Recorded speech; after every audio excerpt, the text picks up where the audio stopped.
Hey everyone, it's Will Hellywell here, and I wanted to do a breakdown of my new track called Jumbo Big Band. I thought you might be interested to see how I kind of built it up and all the samples that I used. So, let's go. Right, the first thing we've got is a piano. So let's solo that as well, and let's open up Contact so you can see what I'm using. Right, we're using the Gentleman piano on here, and you can see I've just adjusted the tone a little bit. You can put some reverb on there, but I like putting reverb on afterwards. So this is what it sounds like.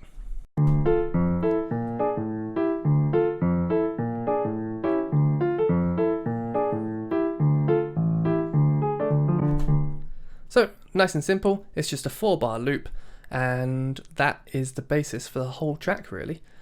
Let me close that. I just want to show a little bit of what I did on the automation on here. So we've got the piano. Let's make this a bit bigger. Actually, automation is going to be on this one, I believe. So when we get to bar number, where are we? Just before the bass comes in. So on here, let's find the automation is going to be this bit. And then you've got that all on your screen. Let's show just the active ones. Right, now we can close that.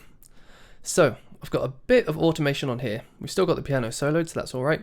You can see I've got a few effects on. So if I go to the effects of the piano itself, we've got this isotope vinyl, which basically just makes it sound crackly and gives it this vinyl sound, warps it a little bit. I've got Neutron 2 on there. When that loads up, that's just to sort out the EQ, make it sound a little bit older still. The saturation knob, which is all the way down at the moment. And basically I'm going to automate that and turn it up. And then I've got another bit of EQ. Oh yeah, on this EQ I just wanted to do a sweep across. And then I've got a bit of reverb, which again is on nothing. So you see it's just on dry there. And then I'm going to automate it and sweep it up. So that sounds something like this. So you've got the automation here. Let's start from here.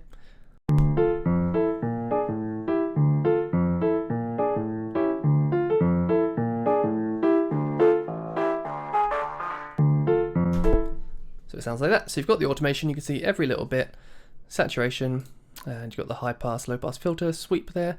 So everything's just doing a little bit of automation. That bit took a while. Let's get rid of all that. So hide all. There we go. Much better, much more tidy. So that is the piano. The next bit I wanted to talk about I think was the bass. So let's keep the piano, actually let's unsolo that. Let's just solo the bass now. So the bass is a Fender Jazz bass from the 70s, and I just ran it through bias amps. So it sounds a little something like this.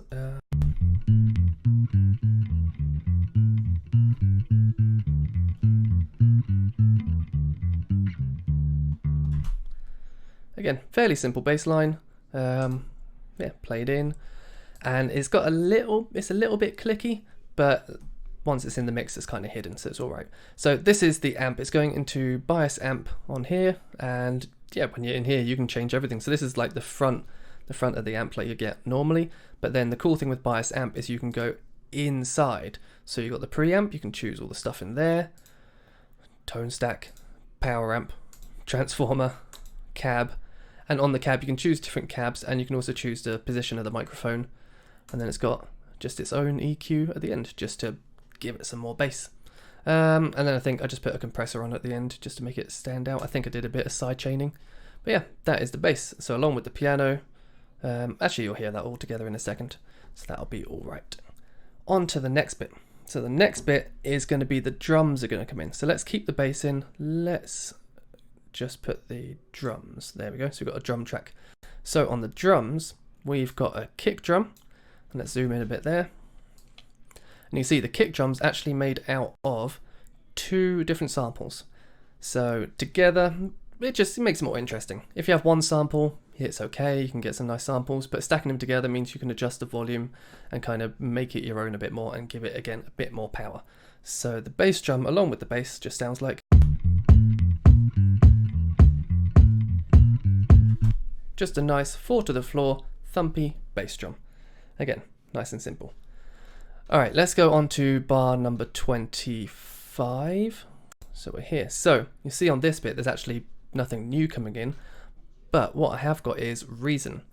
And I kind of cheat with Reason a little bit. What I really should do is have Reason as a folder, as like what we've got with Contact up here. So you see you've got Contact, you've got the host, and it's in a nest, it's in a whole load of folders. All these are different MIDI tracks here.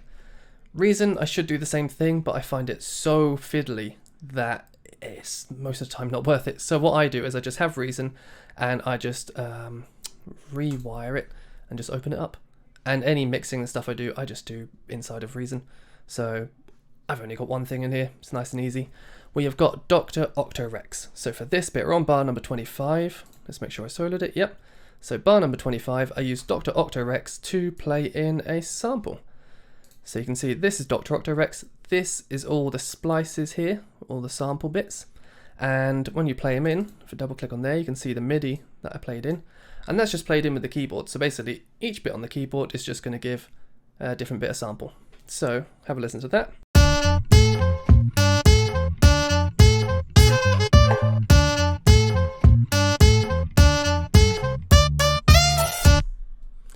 So there you go. That's one of the main bits of the track. And yeah, just simple. Took a sample that I liked from an old jazz tune, popped it in here, and yeah, adjusted it so it fitted and played it in. Not something I'd ever done before. That's why I made this track. I wanted to kind of have a play around with sampling. But yeah. So next bit, where are we? Drums. Right, bar number 33. Hi-hat just comes in to make it a bit more interesting.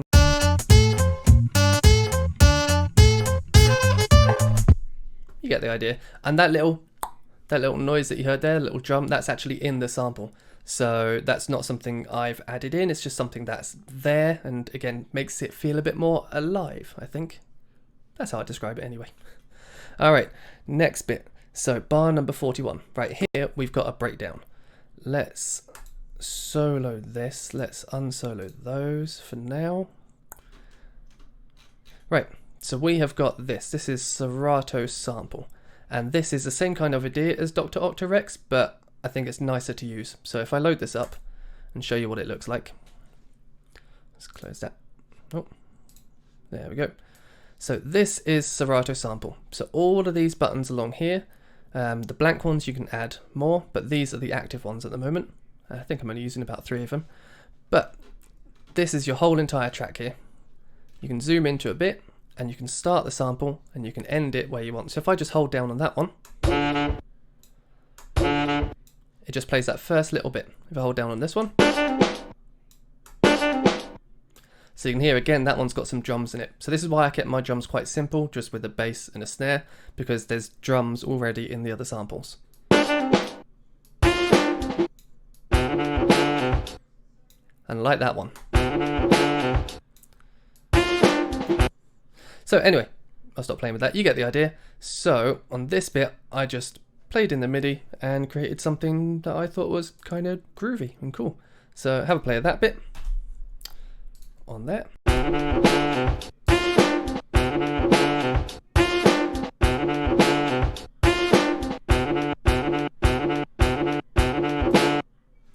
All right, now we need to start bringing some other stuff. So let's bring the piano back in, and we've got a saxophone in there now. So this bit, I wanted this to be, the piano's kind of playing the hook of the track, and the hook's going to come in later on. But for now, it's just kind of sitting there a little bit, and it kind of just sits in the background.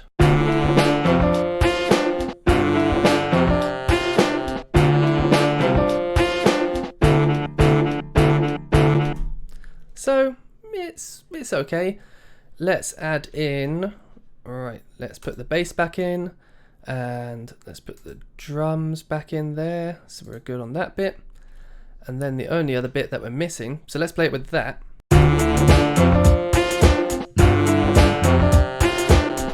Sounding cool.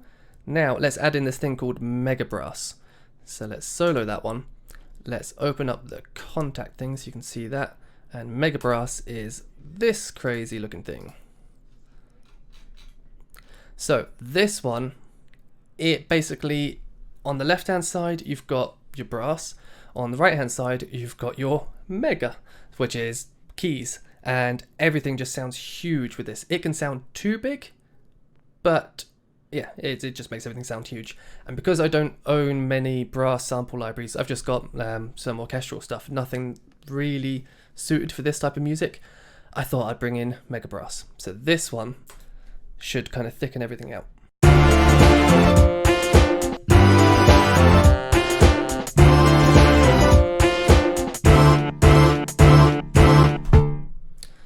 There you go. Sounds a bit better.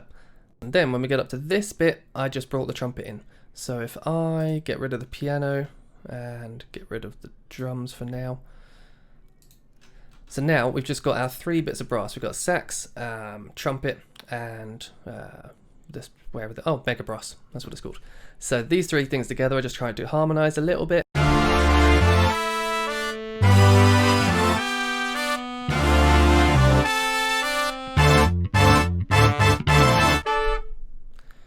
Cool, that's that bit. Right, now we've got another breakdown. So, breakdown, breakdown, breakdown. Let's solo the piano again. Let's solo the drums. We'll keep Reason on there just in case. Now this bit, I just took out most of the drums just to give it, again, something different. The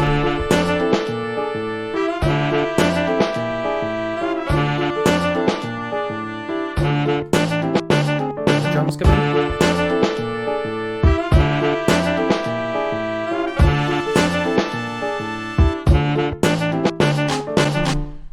Oh, and I've got a little clapping in there.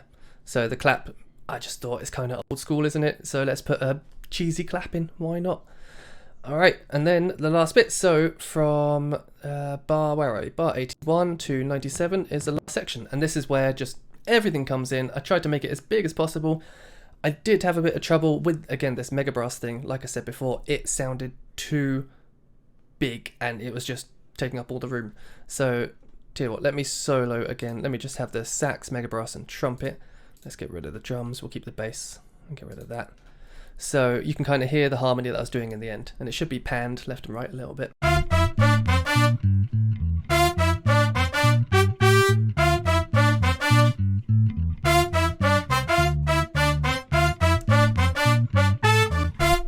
So actually on this one, there's not much harmony at all. It's just all in unison or octaves.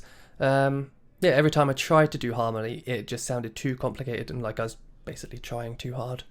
So hopefully this sounds better. And yeah, the difference between them is, I think on the trumpet here, you just got those little bam bam. So just those little bits there, just to add something different, but I didn't want that to be on all the instruments. So the Mega Brass definitely doesn't do that. The Mega Brass kind of, it swells. That's what that one's good at. Right. That is almost it, and then we've got that one last bit, which is the piano right at the end. So let's unsolo all of that. Keep the mic so you can actually hear me. Piano at the end, and all I did differently with the piano at the end is I just applied some more automation. So let's show, not that bit, it's going to be on here. I really got to make that a different color. That's just blinding. Right, got the automation again. Piano, so I did... Oh, okay, so I put a bit more warmth? A bit more warp on there, on the piano, with the isotope one. So just to make it sound more like a vinyl. And again, on this one, I put more dust on there. So you can see, if we zoom into that bit there, so the amount of dust goes up, and it just sounds like, older vinyl. And I introduced this mechanical noise as well. Again, just to make it sound like a vinyl, but everything else kind of stays the same. And I just thought it'd be a cool way to end it. So let's have a listen to when it's off compared to when it's on. So now I'll come in.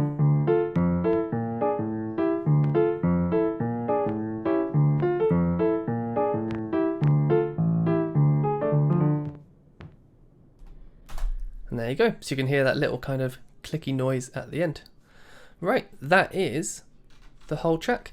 So let's get rid of, hide all of that, and let's unsolo everything, and then you can kind of have a listen to the whole thing. Right, should be good.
and that was it. So I hope you enjoyed that. I hope it gave you some kind of insight into like how I wrote stuff. So started off with the piano, thought, right, I definitely need bass, and then basically struggled with the brass for a very long time until I found that mega brass thing, and that just kind of added some cool stuff. But yeah, thank you for watching. Like, subscribe, share it with your friends, all of that stuff would be awesome. And leave a comment below if you've got any questions about sample libraries or music in general or music theory, or just want to ask me any random questions. Leave a comment below and I will definitely answer. And yeah, thank you for watching.